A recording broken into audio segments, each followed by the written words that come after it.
Early on in the video game industry, the so-called console wars were at a vicious peak, with different manufacturers fighting it out in a bitter battle to capture the market of video game consumers. During this time, it was fairly common for brands to rib on each other as a means of propping up their own product, always taking shots at each other's branding and exclusives. At that time, despite being the most popular console to own, the PlayStation 2 was sorely lacking in the most popular game to play, Halo. So, Sony sought out to challenge the popularity of the acclaimed first-person sci-fi shooter with a sci-fi shooter of their own, and that shooter was called Killzone.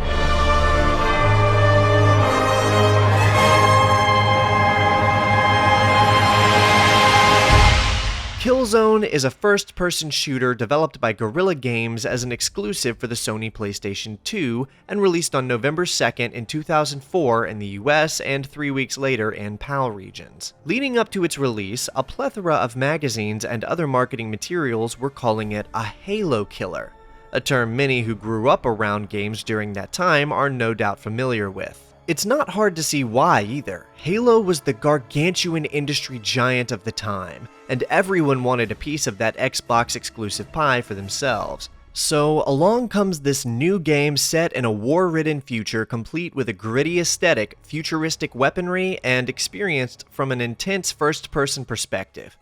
Take that formula and lock it into the PS2 as an exclusive, and it wasn't hard to sell it as a direct attempt to compete with Halo. There was one major problem with this marketing move, however, and that's the small fact that Guerrilla Games were never clued in on it.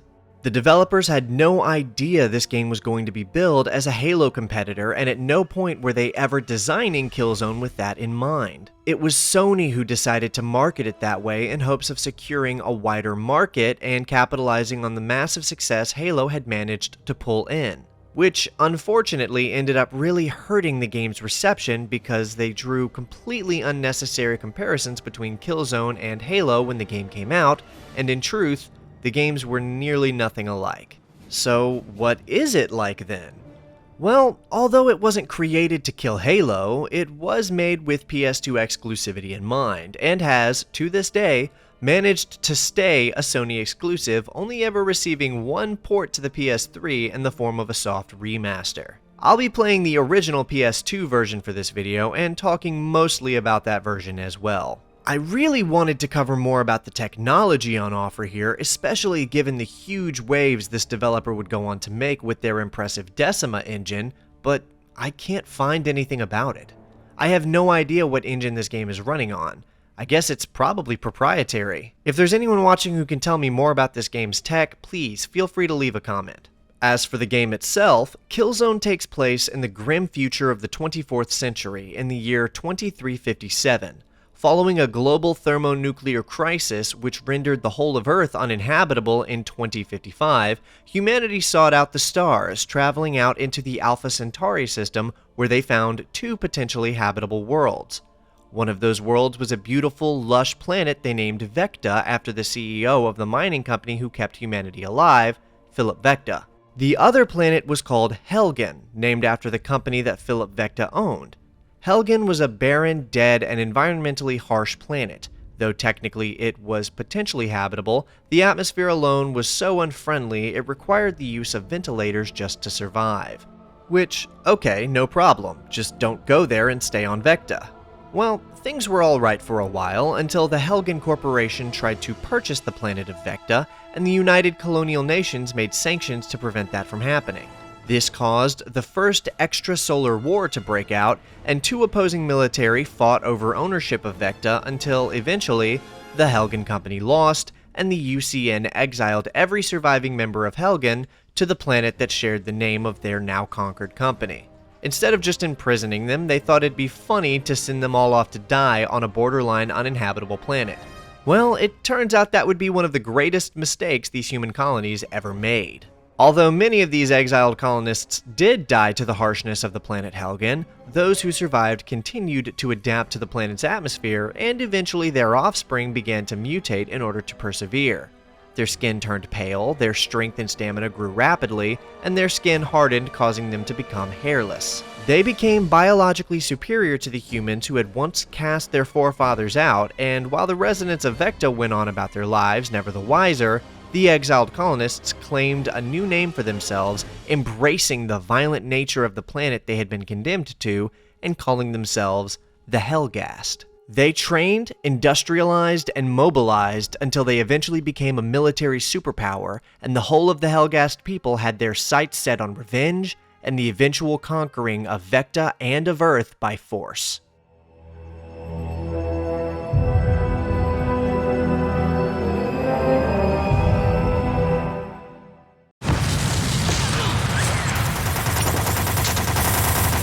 These comms are getting worse. Anyone else receiving? We're getting cut off here. We open on a desolate battlefield surrounded by dead trees, distant explosions, and the piercing sound of bullets flying by around our heads. Inhabiting the perspective of Captain Jan Templar, we're thrown headfirst into the fray, imbued in this trench warfare. The atmosphere is thick with the fog of war, and the overall design is so cool that it almost saturates enough to undo the awful visuals of this game. I don't want to harp on this, so I'll just go ahead and say it now. Killzone is an ugly game. Maybe it's because the PS2 hardware just couldn't support the title, or maybe the devs were limited by whatever engine they were working on, but it's just offensively bad. There's so much motion blur on everything that it was genuinely hard for me to play. The frame rate is a mess because the game can't seem to handle its own environment half the time, and the character models don't even fully load in when you first see them because of texture pop-in. And the film grain filter? I get that maybe the idea was to give it this old war film feeling, but it's just disgusting to look at. So yeah, it's a particularly ugly game, so let's get back to it. This first mission is just sort of getting us out of the literal trenches and into the city. It's really linear, but a lot of the shooters from this time period were, so I don't hold that against it. We do get a little turret section, which I know most people loathe these kinds of things, but I don't mind them. They're not great, and I'm not defending them or anything, they just don't bother me is all. Plus, there's a lot of them in this game, so I would just get used to them. I do like how the melee attack in this game is a little execution animation. It'd be nice if there were more animations, but it still felt satisfying to perform these when I got the chance. Finally, we're able to get out of the war zone and into the city streets. And things are no better inside the city. The first thing we find after getting in here is a few of our Vecta allies pinned down by a sniper, which lets us climb up this tower and grab a sniper rifle of our own. I was really caught off guard by how this rifle controlled after zooming in. Just looking at it, you can see how weird it is. The style of shooter just kind of changes as we move the cursor around the screen, almost like an old on-the-rails shooter or something.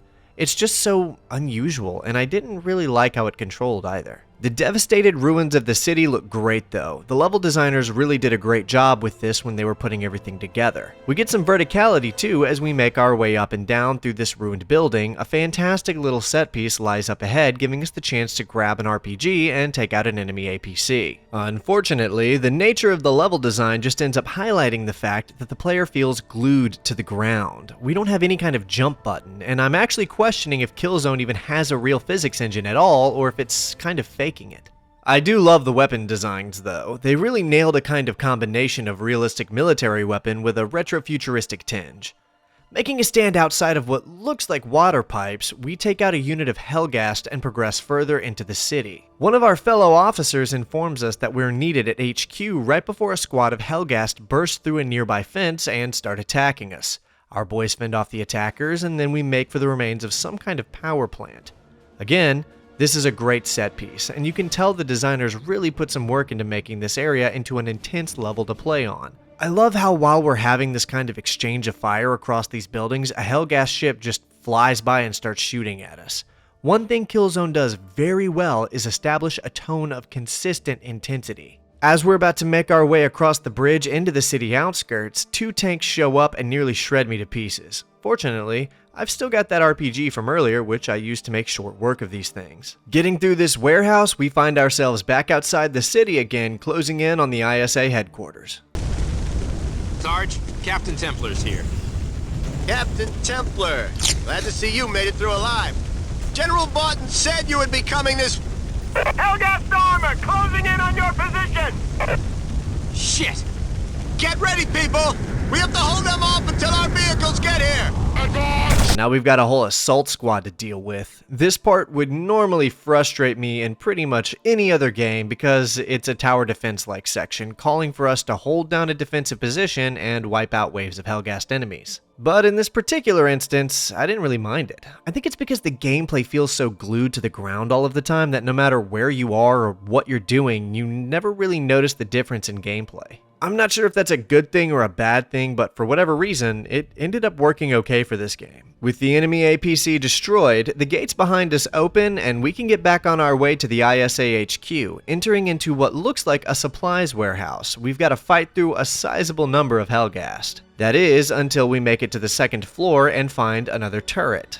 There's a certain kind of FPS player that loves old school shooters and believes the early to mid 2000s console games utterly ruined shooters with their gray color palette, slow movement, linear level design, weapon limits, and turret sections. Killzone is what those players see in their nightmares. It is the total culmination of every negative stereotype I've ever seen applied to mid 2000s FPS games. With that said, we gunned down a series of soldiers dropped off from a Hellgas dropship and finally reached the ISA HQ.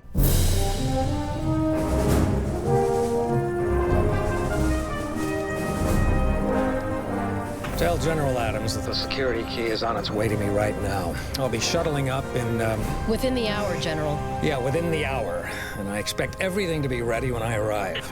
Yes, sir. Damn. It's good to see you, Jan. You too, General. What's happening out there? Are we holding? We meet up with a longtime friend of Templar named General Vaughton, and the situation is bad. There's a Hellgast army invading, and the base is falling apart. The SD platform is awaiting reprogramming, but it requires a key that's trapped in the lower base below. Templar is told to locate and make contact with a spy being held captive among the Hellgast ranks and liberate him. But before we can do that, the base is attacked and contact with the men bringing up the key is lost. I understand, sir. I'm on it.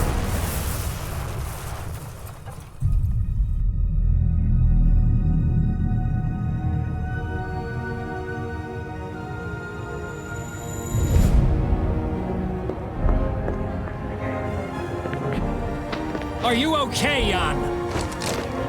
I'm organizing an evac. The security key. Did it arrive?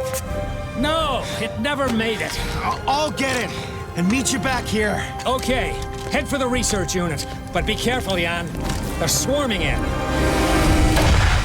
We need that key, otherwise we won't be able to disengage that failsafe. Headquarters is being bombarded, and at this rate definitely won't last much longer. So we need to make our way through this building before it's collapsed into rubble. This is actually where the game kinda picks up a little bit too. Killzone is clearly a corridor shooter, so although the big open landscapes in the first missions were cool, they didn't really play very well. These closer encounter hallway fights are not only a lot more fun to play with how this game's combat feels, but they look great too. The level design seems to react pretty well to the firefights around us, with certain props falling to pieces when shot and the rooms we're in breaking apart. It isn't too long before we find a pump-action shotgun. Regretfully, it's not great. It feels fine to use, but despite being a shotgun, feels like it's got no kick or power behind it. It's not the worst shotgun I've ever used in a game, but it leaves a lot to be desired. Oh, here we go. Aerial assault and a turret section. I don't care what anyone says, this is genuinely impressive for a 2004 PS2 game.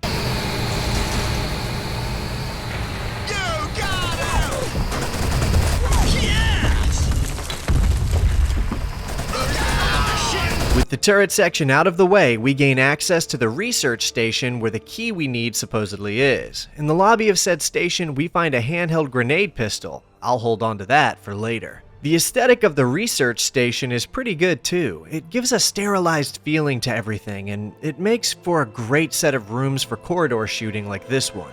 Finally, we're able to get our hands on the key in this small lab being guarded by a handful of soldiers.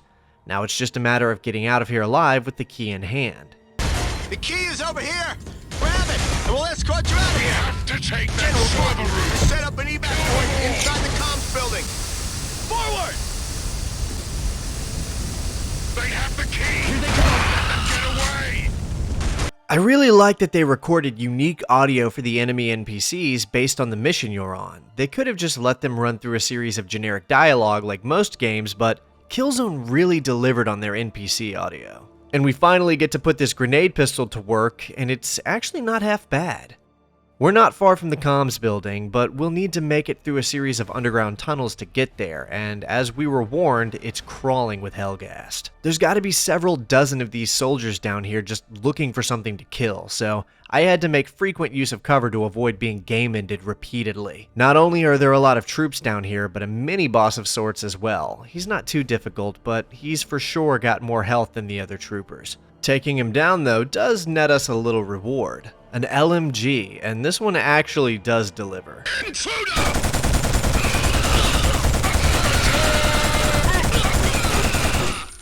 It's powerful, punchy, looks cool, and kills things. I can very much get behind this weapon. Then the game does something I really admire, actually. It gets quiet.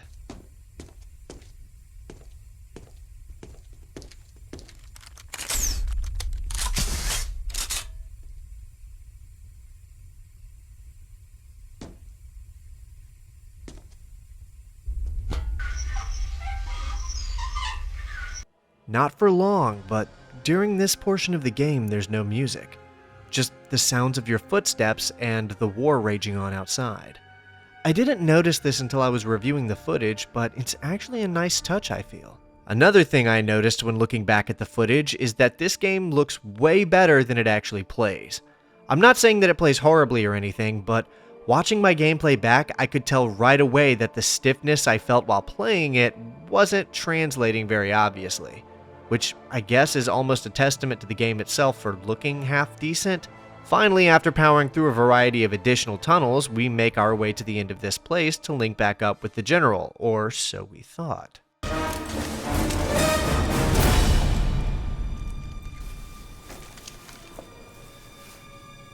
Well, well. Your ass in my hands again, Templar. If you know what I mean. Luger. Instead, we find an assassin who saves Templar's life and tells him that the general ordered her to join him on his mission to rescue the spy named Haka. But before we can do that, we have to get him this key. I was meant to meet the general here. Instead, I get a sniper. 4 snipers, actually. Vorton told me to meet you here, too. He said you'd brief me on our mission. Our mission? Trust the general to put practicalities ahead of, well, anything else. What do you suggest we do now? Our mission is to recover an operations agent named Colonel Haka. He's trapped somewhere in the slums. But the general needs this to get the SD platforms up and running again. So let's go find him. The game then introduces us to our big bad guy, this General Adams, and tries so hard to make him oh so sinister, like to a cartoonish degree. I mean, they succeeded in making him unlikable, but also totally unbelievable. 1 hour ago, I told you to report to me when there was even a hint of any progress.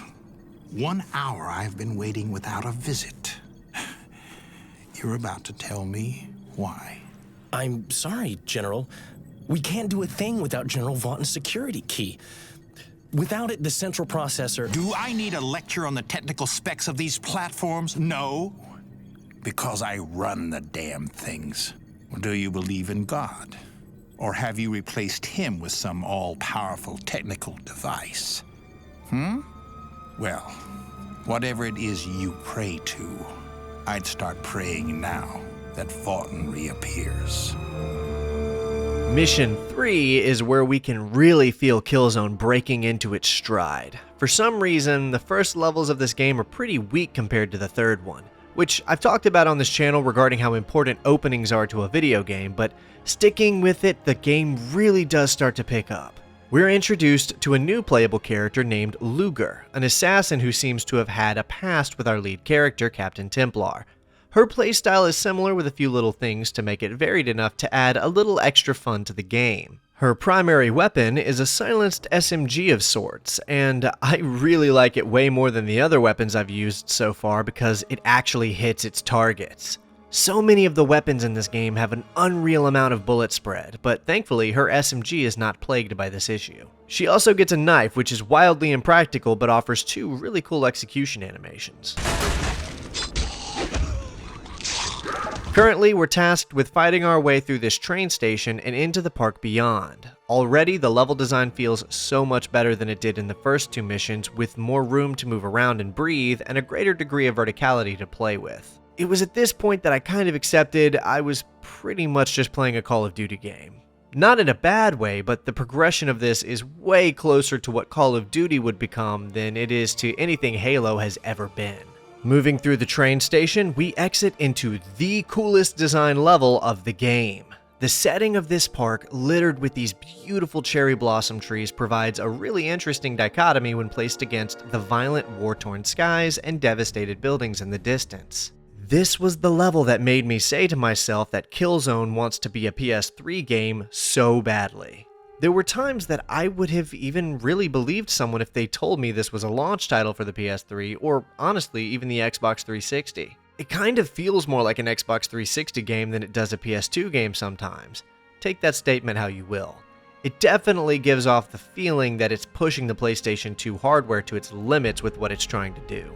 That said, the overuse of post-processing effects does still make the game look ugly overall, even if at times it simulates the visuals of early 6th generation titles. We come across a couple of anti-air guns, making it hard for our boys in the sky to get anything done, so you already know what we have to do now. I start by taking out a few of their guys from a distance and then close in to kill the gunner. After that, we close in on the second turret and take them out. As Helghast reinforcements starts to swarm our position, we get to make good use of the anti-air cannon we just secured. Alright, we should be good for now. Let's keep moving. So, you have much time for, fun during your training? What? Like beach volleyball and cocktail parties? No, I mean, did you make any new friends? Are you asking me if I got laid? What? No. Jeez, I just... What's that? What's what? That. Shit! Okay. Any ideas? These won't touch it. Uh-huh. And there's no way round. Okay, just keep your head down. Yeah, motherfucker! Come and get it while it's hot!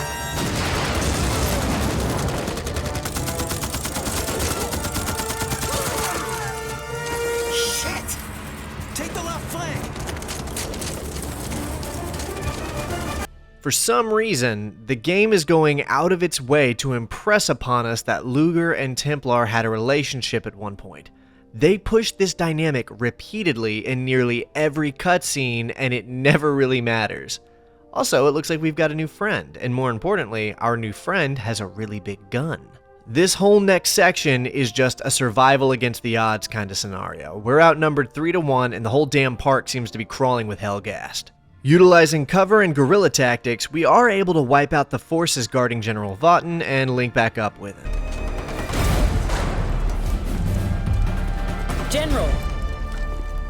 General, are you all right? Yeah, I'm fine. Jan, did you get the security key? Right here, sir. But the command base is lost. What's the situation out there now? Messy. We had trouble getting here. If it hadn't been for this guy... Sergeant Rico Velasquez, sir. Well, Sergeant, it seems these two owe you, It's the enemy who owe me, not these two. The Helghast scum wiped out my entire platoon, and they'll be paying off that debt in blood for as long as I breathe. Sir. I see. Well, a useful man to have at your side, Jan?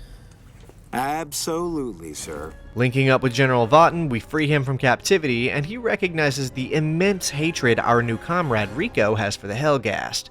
This matters for later, but let's just keep it in mind. Rico utterly loathes the Helghast and wants to kill every single one of them.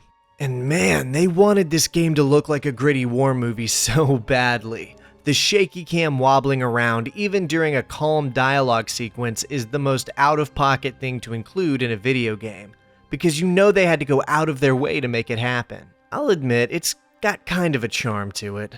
I play as Rico here since he's our new character, and this mission isn't bad at all. It's simple and honestly just about as satisfying as this game ever gets. In fact, playing through these subway tunnels is kind of the beginning of the end of this game being at all fun in any way. I'll get to that.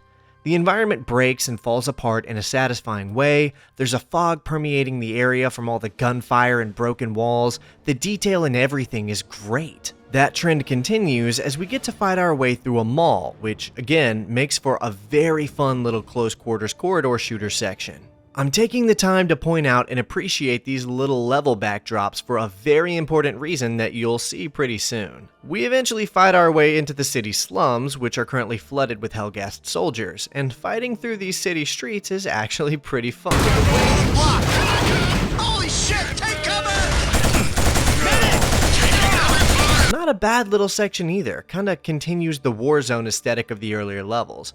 We're closing in on Colonel Haka's position now too. They're keeping him held hostage in a building at the end of this block. Make sure he's okay. Oh, God. What is it? Motherfucking filthy little piece of shit! He's a Helghast.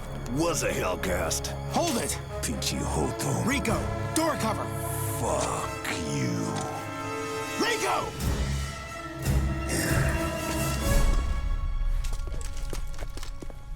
Well, it's him all right. We've got the right guy. You Helghast? Half Hellgast, half human. I don't want to fucking imagine how that works. And you know who we are? I imagine you're here to take me away. Your name's Hacker.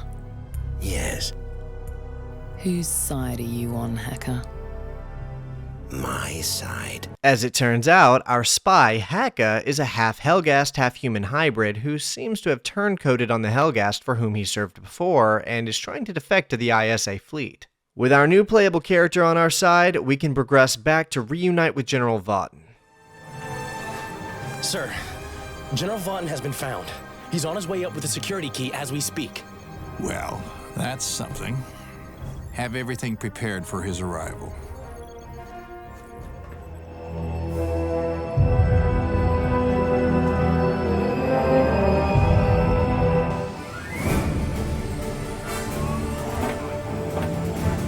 We're cleared to lift off in 5, General!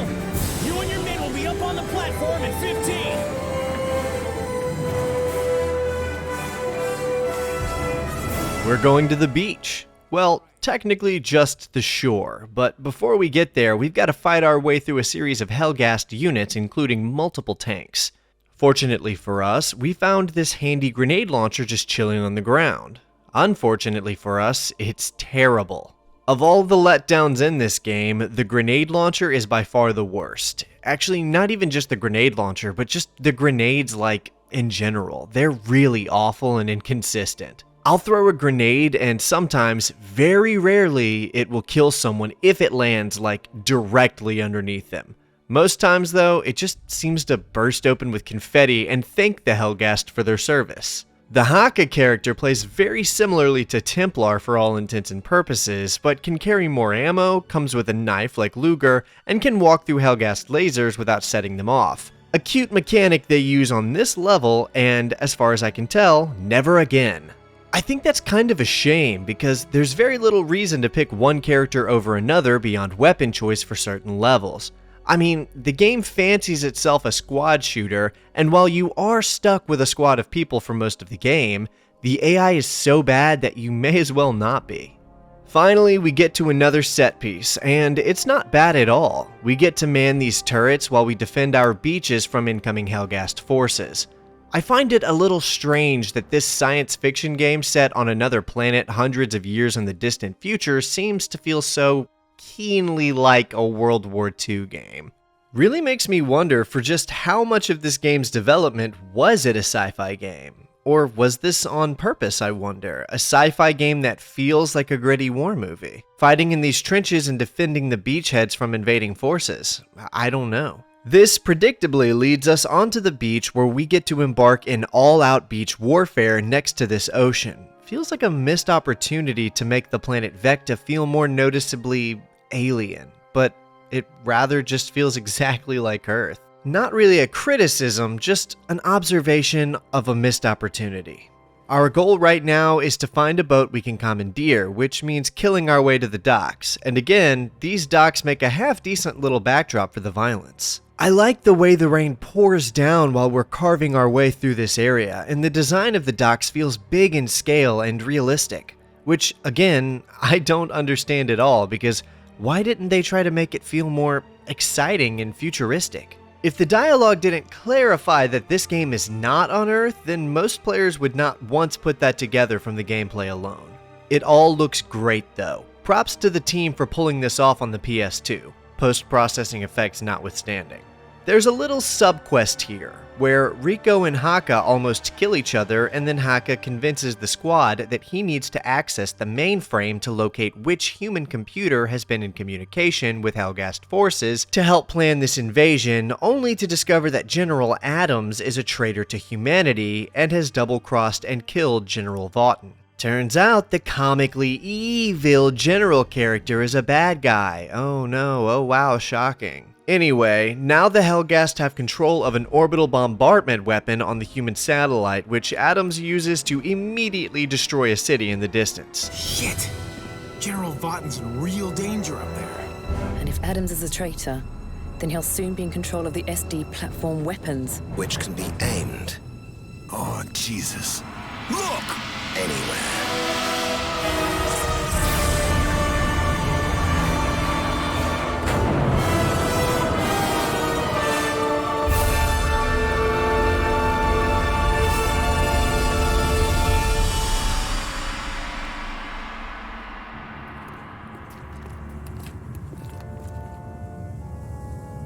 That's your ticket out of here up in smoke, hacker. So what now? We head for the uplink.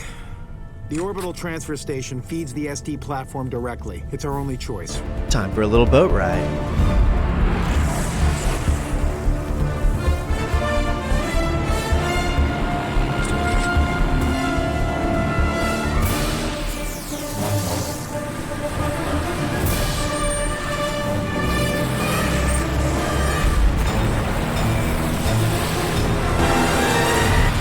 Okay, so the objective has changed, and consequently, so have the conditions of our transportation. Following a Helghast missile, we wind up stranded in a swamp. This is the halfway point in the game, and also where everything changes, and I mean in a bad, bad way. Up until this point, Killzone has been a stiff but fun and interesting, albeit mediocre shooter for the PS2. Starting with this mission, however, it becomes a bland, uninspired, overly repetitive slog. I don't want to be overly negative, you know, but the drop-off in level design quality in this game goes from a slow descent to a downward spiral. Have you been looking at the footage for the last 15 or so seconds? Then you've seen the next 3 hours of gameplay already. I'd like if I was exaggerating, but I'm not. Missions 6 through 8 are all about an hour long and are all just the same swampland environment with little to no set pieces in between to break it all up. Oh yeah, and the game starts to get brutally difficult here too. If the game controlled better, this wouldn't be a problem, but it doesn't control well at all. It's like your character has concrete legs when it comes to movement and just really awful aiming controls to boot. I can barely even cover the events of these 3 levels like I was doing for the previous ones because barely anything happens. It's like the game was meant to be 8 missions long and they just stuffed 3 terrible and bloated missions set in a swamp to pad the runtime or something. I mean, it's not like nothing fun happens. We get to play on some more anti-air turrets, which is cool. Also, storming this base is pretty fun, not to mention shooting down a Helghast dropship. Anyway, inside of this ISA base we just retook, we break into the HQ office only to get confronted by a confused soldier. Get a message through about Adams. I'll try. Hold it! Take it easy, soldier. Stand back from the equipment! None of you move! Look, you're making a mistake. General Adams... General Adams warned us about you traitors! It's Adams who's the traitor. Don't try it with me! We all know how Vaughton and his rebel bastards took over the SD platform. We're just lucky General Adams is back in charge again. Tell me, soldier, what targets do you think Adams is striking right now? I said don't try it! I ain't in on classified stuff, so you're just wasting your time. Getting real tight, people. Shut up! Nobody's moving until I... What happened to General Vaughton? Adams put a bullet in his head.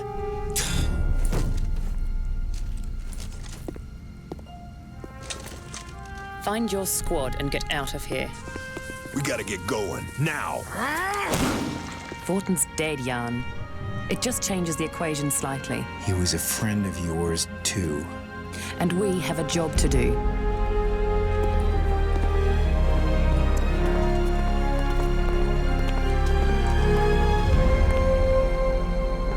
You see, General, everything is going without a hitch. I trust the concerns you voiced about me to our leader have been laid to rest. Scholar Visari and I are merely concerned with one thing, and that is victory. Even if it means working with sympathetic humans. The situation is getting real, and the traitor General Adams is starting to sweat now, although it's hard for me to understand why he wanted to betray humanity, since the Helghast do not seem to like him very much. I doubt an army of 4 will make it all the way up here, even if one of them is a Helghast. As I say, let them know I'm coming down. Looks like we're heading to a GPS beacon where General Adams is planning to be, where our plan is to assassinate him. Although, ultimately, what we need to do is to get to that space station and get control of its weapons before the Earth fleet shows up and gets ripped to shreds by human weaponry. It's a diabolical plan, honestly, which is why we've got to stop it. Also, as you can see, we just get more swamp to play in, and it sucks just as much as the previous mission did. Actually, no, it's worse, because the game gets progressively more challenging every level, and with the way this game feels to play, that isn't a good thing. It's not like you're slowly learning the game and mastering its mechanics or something, you just shoot things. And all I really mean when I say increasing the challenge is that the levels throw more enemies at you, or more specifically, way more bullet sponge enemies that soak up your ammo. When you run out of ammo, you would think you can just sprint up and hit one of them with a melee execution to get some more bullets, except that the game's melee is not at all reliable. I would say 4 out of every 10 times I tried to use it, it literally just would not work. I don't really think I'm being too hard on this game either, because I wanted to like it. I was really excited about playing this game and experiencing it. I mean, what can I even say about the level itself? There's one interesting little section where we walk through a sort of canyon while following a stream. That's about the most interesting thing that happens in this level. Finally, we get to the GPS beacon, only to discover that the whole thing was a trap. Adams was never here. It was a setup. That's it! Someone tell that imbecile that it's obvious that I was meant to hear the message. My only crime is that I believed it! Well, I don't trust this gas. Fuck! We got that information about Adams from him. And now, I say we ditch him. Don't want to kill him? Fine. But I say we dump him. Cover our backs. We might make it as 4, Jan. We won't as 3. More equations? I trust him, Jan. I'm not asking you to like him, Rico. But I'm asking you to work with him. For what he's done already. If he's captured, they'll tear him to pieces. Slowly and painfully. I think he'll be fighting in our corner.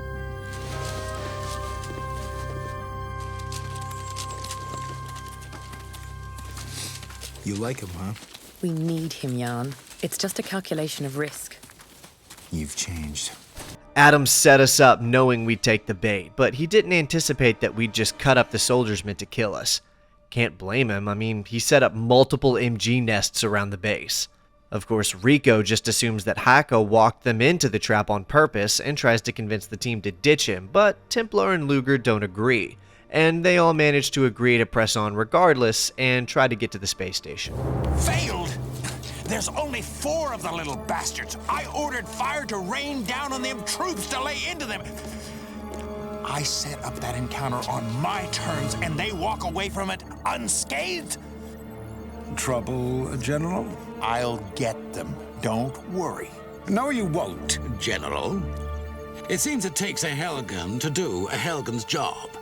If it means I have to intercept this rebel band myself, so be it. You just carry on with things over here and await the Earthships. I will take care of things on the ground. Visari will hear of your, efforts, rest assured. I'm sure he will. That Helghast we've been seeing in the station with Adams is named Joseph Linty, and he is the leader of the invading Helghast force. Looks like he's taken it upon himself to try and dispose of us personally, which is fine by me. This mission sucks too, by the way, but it's slightly less bad than the previous two, mainly because it's less swampy and we get an orbital bombardment target locator to play with, which is one of the coolest weapons in the game, and that makes it all the more unfortunate that the level design sort of makes you use most of your shots just to blow up tanks.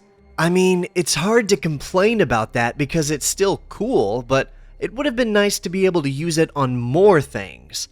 Like, we can blow up these sniper nests, which is really fun, but other than the sniper nests and the tanks, you can't really use the designator on anything that would matter. And if you waste more than one round on infantry, then you won't have enough to get through all the tanks and sniper nests.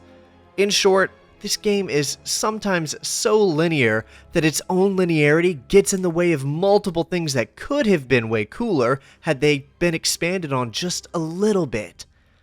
Oh yeah, and we wind up right back in the swamp again. I feel like I need to clarify a few things about my issues with this swamp. It's not just that I think it's uninspired and boring level design for a sci-fi shooter, or that it's too long and boring the way this game executes it, although both of those are true. It's that the swamp literally makes the game harder to play from a technical standpoint. The dense foliage mixed with the thick fog makes it to where half the time I'm getting shot by NPCs that I literally cannot see because the PS2 isn't rendering them. This isn't really an issue in other non-swamp levels. In a later level, I'll even show you that we can see NPCs from pretty far away, but the way the game handles the rendering here is just painfully hard to deal with. Either way, this is the last of the swamp in the game, and we are rewarded with an actual set piece again near the end of it. We get to bring this bridge down. It's just a little thing, but it's really fun to play and watch happen.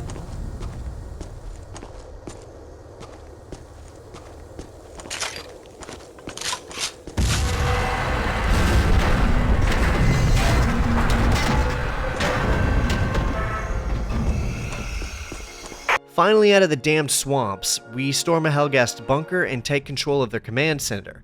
Like I've mentioned before, Killzone is at its best during its corridor shooter sections. The uplink's still a long way off. We're gonna be too late. Hacker, do we know when the Earth fleet is arriving? I don't claim to know everything. The way you act, it's like you know my mother's bra size. Well, I'm guessing large. Look here. The missile base. Maybe we could hitch a ride from the Helghast. Feasibility? Won't work. Now, those bases are too well dug in. We have to find another way. Oh, really? Last time we listened to this guy, we got Helmet Man ripping us a new asshole. We don't have any choice. We're running out of time. We gotta hit the base and pick up any transportation we can find. Looking at the map, it's clear we're too far away from the spaceport to make it in time unless we're able to get our hands on a ship somehow. Which, as it happens, there's a missile base not far from our current position, although it's apparently crawling with Helghast. So that's our plan. Kill our way through this missile base, find a dropship to steal, and fly to the mountain so we can go to the space station where Adams is. And it looks like Linty himself is on his way to greet us there. You're about to tell me that they've been caught, that Lente and his armies have no need to find them because they're already dead, that my actions instigated their downfall, and that Scholar Visari is very pleased with me. They've, blown up the bridge over the 32nd River and cut off the 11th Company from supplies. The 10th Company are not responding to communications. we fear they may be, maybe... The 10th Company may be what? Maybe, lost, sir. Is not what I wanted to hear! Not what I wanted to hear at all. Not at all.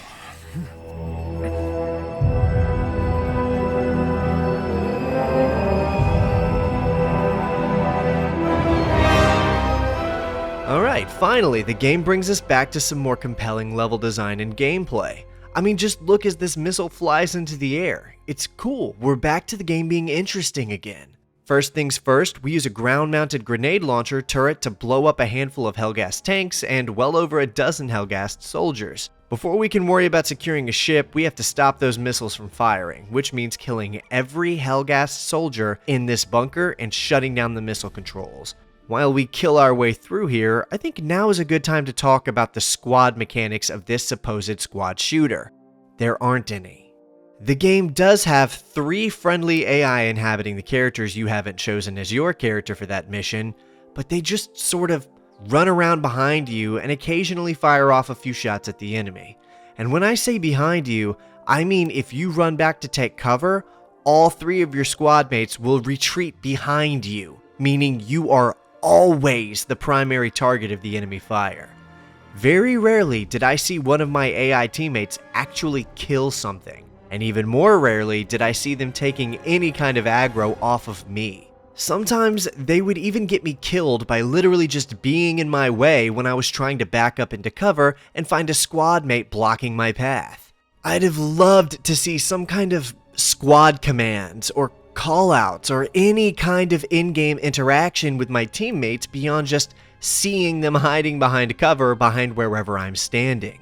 As it is, however, the whole mechanic just feels like another wasted opportunity for something better. Finally making it to the end of this level, we activate the missile clamps and stop further devastation on Vectis City.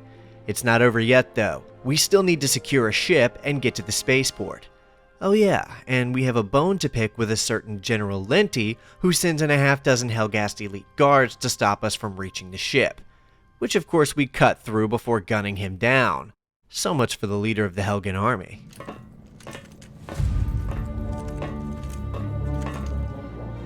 Hacker. You know this guy?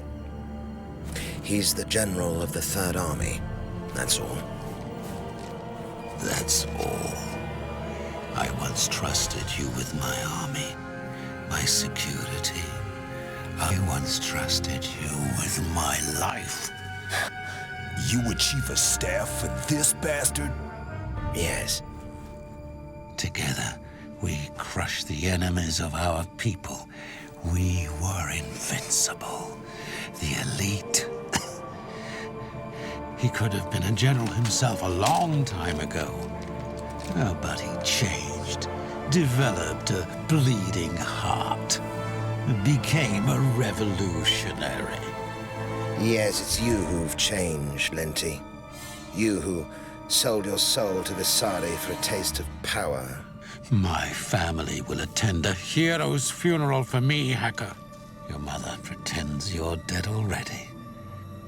The rest of your family never even mention your name. Only your brother speaks of your heroism. At least he did, until I had him shot.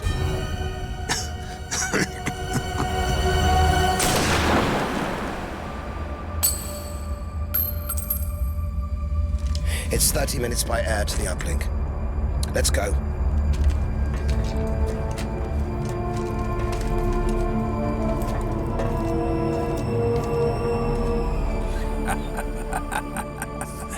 So, General, what does it matter what Visari thinks of you now? Have the whole platform sealed down and double the guard. I'm expecting company. Looks like we've got a space station to get to and a traitor to kill. We get a little cutscene of our team having a small heartfelt moment where Haka explains the dead romantic past between Templar and Luger, and how the two were once a thing, but now she's a cold-blooded assassin following 9 months of training. It's a sort of pre-resolution to all 4 of the characters' little arcs in this story. This is the penultimate mission, and it's actually not bad, for the most part anyway.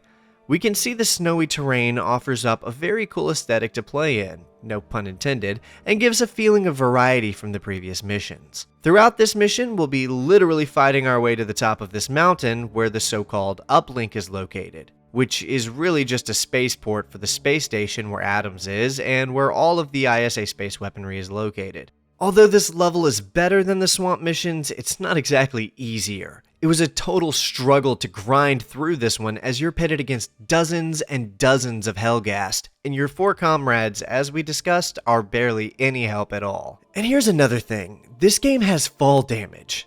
Not only fall damage, actually, but extreme fall damage. Like, it halves your health to fall less than 5 feet. I have no idea why they ever thought this was the move. It most assuredly was not, and makes playing this game worse. Also, the game likes to pretend that there's a stealth mechanic, but there is not. The second you kill one NPC, the surrounding area is alerted to your presence, even if no one sees you. This base also really exemplifies another issue with this game. I've talked about how our grenades are basically like throwing insults at them, but their grenades shred us to pieces. So of course the level designers placed a grenade launcher enemy on the far end of a room where we can't hit him. And when I say I can't hit him, I mean the guns in this game will not let you hit the enemy. The bullet spread on these things is so bad. Like, it's not even realistic, it's literally unbelievably bad. I'm shocked this feature ever made it through beta testing. It's basically unplayable sometimes. You have to be almost punching distance for your bullets to hit someone. And no, burst firing doesn't help. I mean, it does, kind of, but not really. It barely mitigates the unreal bullet spread of these weapons. Anyway, we finally make it to the space dock where the shuttle we need is located and let ourselves in. This last level is like the game's swan song of annoying the utter hell out of you. The levels are tight, the cover is limited, the enemies are high in numbers and incredibly spongy, and ammunition is so limited you'll feel like your gun is dying in a desert and bullets are water that can't be found. That's the shuttle, by the way. We have to have it moved to the dock where we can use it to get to the space station above, and there's a small army of Hellghast between us and that happening. One thing I can honestly say positively about this section is that it looks great. Even with this game's shoddy engine on the PS2's hardware, this is a gorgeous little set piece. I love it. The mountaintop aesthetic feels awesome, and the blurry haze on everything actually sort of feels okay here because everything looks so cold. I mean, come on, a climactic last battle on a mountaintop base surrounded by snow and cold winds as we fight our way through enemy soldiers to get to a spaceship? Finally, I feel like this game is delivering. Once we kill our way to the shuttle controls, we set the ship up for launch and make one final push to clear our way there and head for the last place I was expecting this game to go, despite being constantly hinted at the whole time. Space!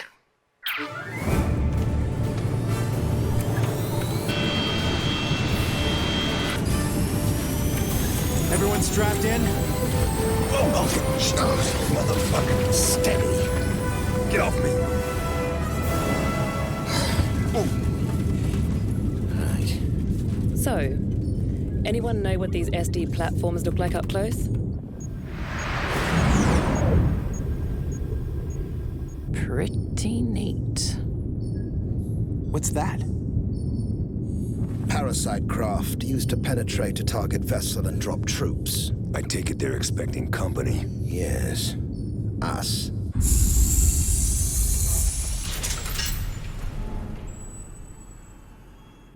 Ready, boys? Yeah, the climax of this game is in space, and I'm not really a fan of how they made the station look. They had the chance to go for something unique and interesting, and instead we got this. I hate to use that stupid Starfield term NASA punk, but that's really what comes to mind when I see this. I can't prove this, but a big part of me just feels like the developers might not have intended or really even wanted this to be a sci-fi game. My little conspiracy theory is that Sony might have pressured them into it so they'd have a Halo competitor, and so the team kind of scrambled to stuff a sci-fi veneer on what was supposed to be a gritty war shooter. It's not bad, none of these design choices are bad, but they're very forgettable and uninspired in my opinion. This is set like way in the distant future in another solar system, yet this finale wouldn't seem out of place at the end of a 007 game with Bond fighting through a space station exactly like this. In fact, that exact thing happened at the end of Nightfire for the PS2 before this game even came out. But at least they gave us a laser rifle in that game. No such laser weapons are available for us to use here. What the hell was going on with this game, man? Finally, we get to a set piece that's not only really cool, but actually looks like something from a dark science fiction game.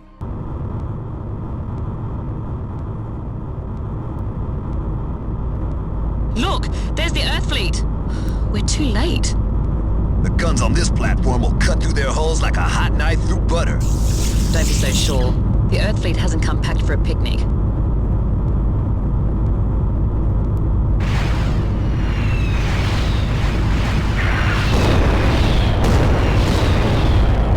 Looks like we're all gonna die up here.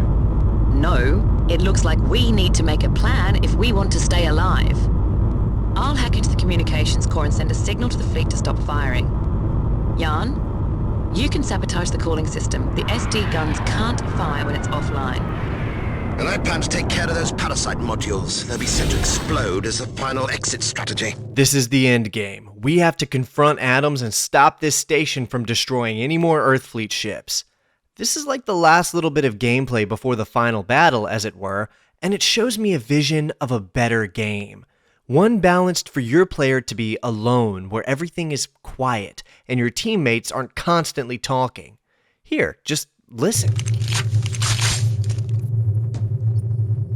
You know there are not enough spacesuits for our platoon. You think a half-breed and a few humans really stand a chance against the will of Asari?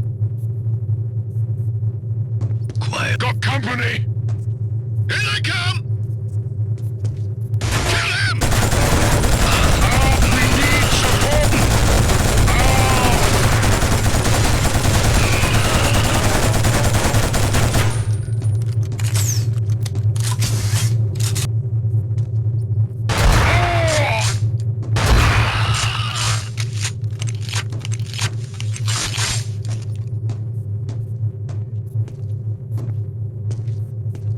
This was, no joke, the most quiet I think the game ever gets. There's no NPCs screaming, no AI teammates yapping, and it's balanced with you being alone in mind. For a brief few minutes, I felt a different version of this game, and I liked it better than the one it wanted to be. It reminds me of that scene from the earlier mission, when we were down in the tunnels by ourselves and everything was quiet, except then we could hear the outside artillery. Here, silence.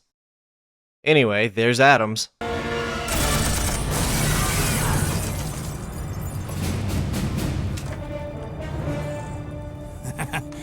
I suppose it's to be expected. You would never have been content with Linty's death. The war is over. Without Linty, the attack will come to nothing. But they will be back. Visari will never give up on Vector. You don't get it, do you? They see us as the aggressor. They are fighting to claim what we once stole from them, fighting to prevent another imperialist ISA attack on their homeland. I cannot stop the Earth fleet now. The Hellgast on board take no notice of me. There's never any pity, no mercy for the traitor. You're a murderer, Adams. A murderer, a traitor, and a coward! What are you gonna do? Kill me? Wow, for a few seconds, they bothered to try and show Adams having a motivation beyond mustache-twirling evil. Too bad it was at the end of the game and juxtaposed against the bland Templar character. Adams isn't giving up, and there's more than a few Helghast soldiers that end up pouring out of the surrounding rooms. So we have to fight through those, and I end up dying like 8 times before finally pushing past it, finding Adams and putting him down, which was totally unsatisfying and silly.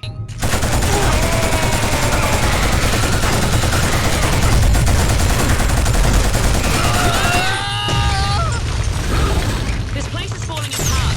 Let's get out of here now. Yep, that was it.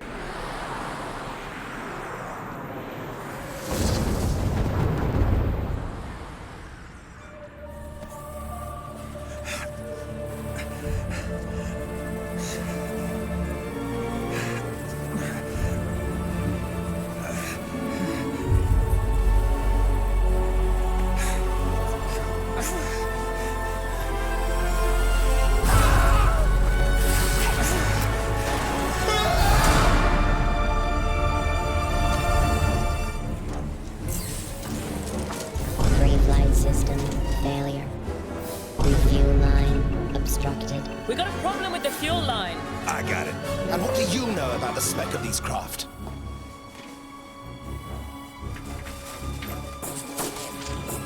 Under fire! Launch sequence commenced. Hacker! 30 seconds to launch.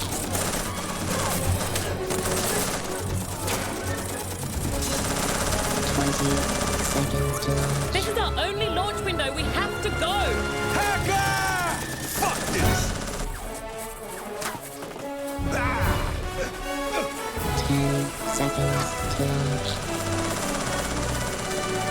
5, 4, 3, 2, 1.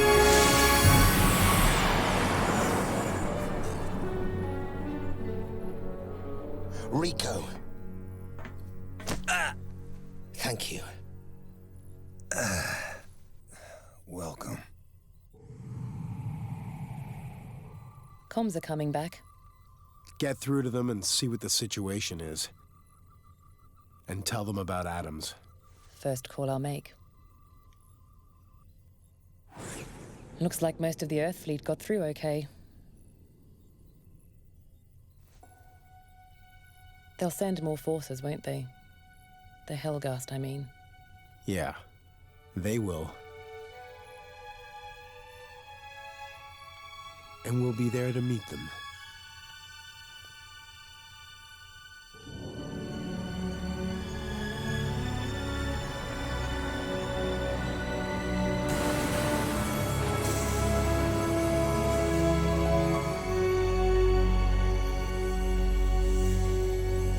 And that was Killzone, a game maybe too big in ambition for what it was capable of in execution, or too flawed in vision to succeed in achieving a proper resolution.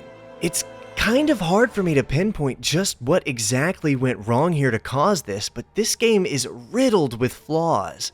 And we can't even overlook those flaws for the story because beyond its interesting premise, it's super lackluster.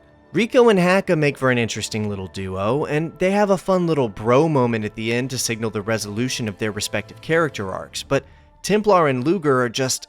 they're not even bad characters because that implies they were poorly written. It's not that they're poorly written, but that they're not written at all. Neither of them have any existing character traits beyond the fact that they used to date before she went through special forces training to become an assassin. Adams is almost an interesting villain, but he's so laughably one note paired with him not really doing anything notable beyond yelling at his assistant that there's nothing to latch onto as a player. He's not even hateable, he's just there. In fact, that's kind of a good way to explain everything in this game. It's all just kind of there. Like, it exists only to function in the role needed to meet the requirement of what a story or a game typically has. It's a game utterly devoid of character or charm that just barely passes the minimum expected requirements to be a competent shooter. And Sony thought they could bill this as their Halo killer? Market this game as their big answer to the global phenomenon that is Halo? Killzone never stood a fucking chance. I understand that Guerrilla never wanted it to be like that. They weren't making this game to do battle with Halo in the industry marketplace.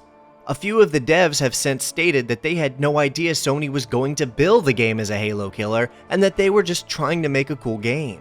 After playing it, I find that all too believable. So I think it's important we don't actually put this game next to Halo in our final judgments, because although it's fair to look at it with that in mind, it's also reasonable to not judge it as if it was actually ever trying to be what it was marketed as. That said, I'll conclude my final thoughts on this game with this. Killzone is a cool game, but it isn't a very good game. In fact, I think I'd even call it a bad game. It's clunky, bloated, bare-bones, unresponsive, and overall just very unsatisfying to play. There's a genuinely interesting game in here, but I can't quite decide if it's being buried by amateur game design or held back by the technology of the PS2. Perhaps a bit of both, I suspect. I feel kinda bad trashing this game because I can clearly see the amount of work that was put into it, and I want to say I respect the hell out of everyone who worked on the thing. There is something good hiding in that game, and I can see some seriously hard work went into creating this experience. Which brings me to this point. Killzone needs a PC port really badly. I say this about every game I cover that doesn't have a port, but of all the games I've ever said need a port, Killzone might need it more than any of them. A good 50% of this game's flaws could be corrected by modders in less than a week.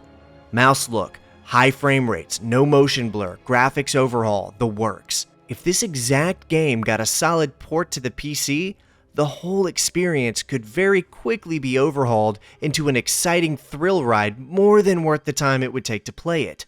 And let's be honest, why the hell isn't it on PC yet? Come on, Sony, or Guerrilla, or whoever is sitting on the IP. You could make some serious money by just bundling the whole series into a PC port package and throwing it on Steam. If Microsoft can let go of the Halo exclusivity, surely you can let go of Killzone's too. It's not like anyone's buying PlayStations to play Killzone, so come on. I mean, it's worth hoping for.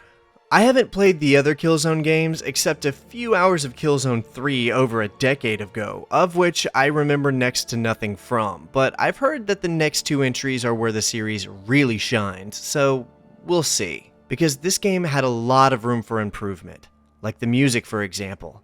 I love listening to video game scores, so the music is a crucial factor in my opinion of any game, which made it all the worse when I heard Killzone's music and realized that it was totally unremarkable.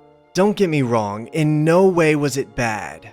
I think it was very competently made. Composer Joris de Man did a great job on the production, quality, and composition, but it lacked any kind of personality of its own, I feel. And I don't just listen to the music in-game when I write this stuff, I listen to the whole game score by itself multiple times for pretty much every game I cover. I appreciate a lot of the leitmotifs and reoccurring musical pieces throughout certain cutscenes, and sometimes the soundtrack does get really great. The scene when Adams kills his assistant is an example of when the music really shines, but that's because it's like the one time when it tries to be something other than generic military music. I feel like I keep saying this, but this is a sci-fi game, and if someone showed me this music, sci-fi wouldn't have once occurred to me. It sounds like the soundtrack to a modern military shooter or a Hollywood war movie, not a video game set on another planet in another solar system in a war with soldiers who wear scary masks with glowing red eyes. Interestingly enough, the music for this game was one of the biggest points of praise from critics upon the game's release. The soundtrack was even nominated for an award, so maybe it just wasn't clicking for me personally. Overall though, the game still scored higher than I would have expected, currently holding a 70% on Metacritic and pulling in a variety of 7-star ratings. Not bad given what I had to say about the game. Look, maybe it's because I'm such a fan of sci-fi stuff, or maybe it's because I have such an extensive history with FPS games, but going through this title proved to be an egregious and frustrating experience. I'm normally a pretty easy person to please when it comes to video games. I tend to enjoy games even when most people hate them, so long as I can find something to latch onto or see what the developers were going for. And I think maybe that's why I struggled with this game. Because through all of the game's shortcomings, I never could figure out what the hell it was going for. I was in a constant state of cognitive dissonance because the game kept telling me I was playing a sci-fi experience and then kept showing me a gritty modern war film. Not a gritty sci-fi war film, a modern one. The weaponry looks like fictional iterations of contemporary models. The clothing looks modern, the gear looks modern. Hell, the alien planet we're on is called Vecta, but it just looks like Earth. There were a few times I even forgot we weren't on Earth and was wondering on what continent the game took place before remembering it was on the planet Vecta. Even the enemy faction just looks like modern soldiers in gas masks. I think I've made my point. There is a good game in here, somewhere, I'm sure of it. Just like I'm sure that there's a good idea for a sci-fi universe in here too, but this game just did not deliver on that.